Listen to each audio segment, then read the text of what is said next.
Halo semuanya, saya Wiwi Petrina dari AK4403 di 14.022.043.19 akan mengangkat isu terkait data yang terjadi di Indonesia maupun di dunia internasional.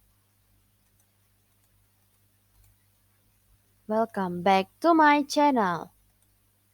Jadi di sini saya akan mengangkat isu tentang data e-hak bocor pakar siber tersebut infrastruktur keamanan digital pemerintah Indonesia sangat buruk. Jadi di sini sekitar 1,3 juta data pengguna e-hak di Indonesia beresiko disalahgunakan seperti untuk penipuan hingga yang paling parah adalah manipulasi data menurut pakar siber. Pemerintah mengakui ada kerentanan pengambilan data dan karena itu dilakukan perbaikan, tapi mereka menyangkal terdapat kebocoran data. Celah pada sistem elektronik pemerintah ini bukan yang pertama. Itu sebabnya pakar keamanan digital mengusulkan pembentukan otoritas mandiri dan percepatan pengesahan rancangan Undang-Undang Perlindungan Data Pribadi atau RUU PDP untuk memberikan kepastian hukum perlindungan data. Di kalangan peretas, situs-situs pemerintah Indonesia tergolong yang gampang dibobol.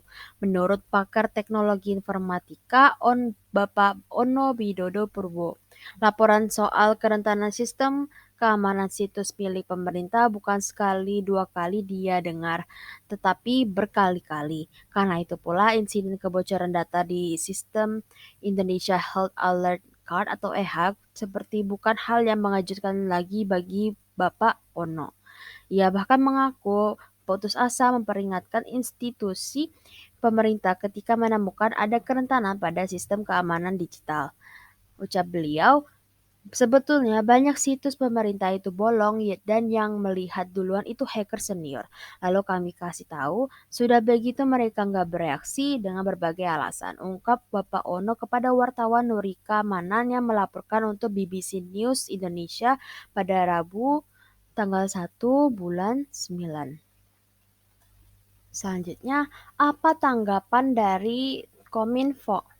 Tanggapan dari Kominfo adalah atas pelbagai kerentanan sistem keamanan tersebut, Direktur Jenderal Informasi dan Komunikasi Publik Kominfo Bapak Usman Konsong mengatakan pemerintah tengah membangun pusat data nasional dengan tingkat perlindungan tinggi.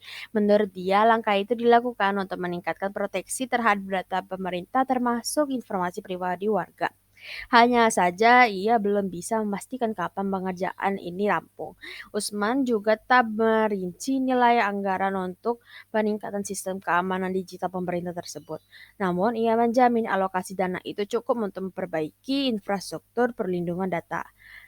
Pemerintah yang sekarang ini sedang membentuk semacam pusat data nasional supaya data itu tersimpan di satu tempat penyimpanan atau gudang. Tapi pemegang kuncinya beda-beda. Jadi nanti Kominfo yang punya gudangnya itu. Terang ucap dari Bapak Usman kepada BBC News Indonesia. Nanti seluruh data kementerian dan lembaga akan dimasukkan ke situ dan sekarang sedang kami siapkan infrastrukturnya supaya lebih aman dan secara teknikal, jadi kita cukup mengamankan satu pusat data. Imbuhnya lagi.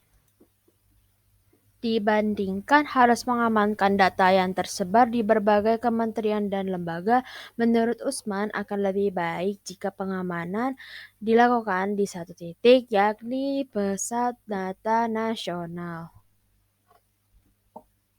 Jadi saat ini Kominfo masih menunggu hasil investigasi lanjutan dari BSSN terkait insiden dugaan kebocoran data e-hak.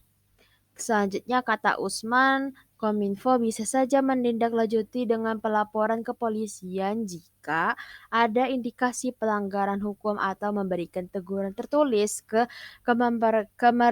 Kementerian Kesehatan jika ditemukannya kelalaian. Sekian dari isu yang saya angkat. Jika ada salah informasi atau salah kata, mohon maaf. Saya pamit undur diri. Sampai jumpa di next video. Dadah.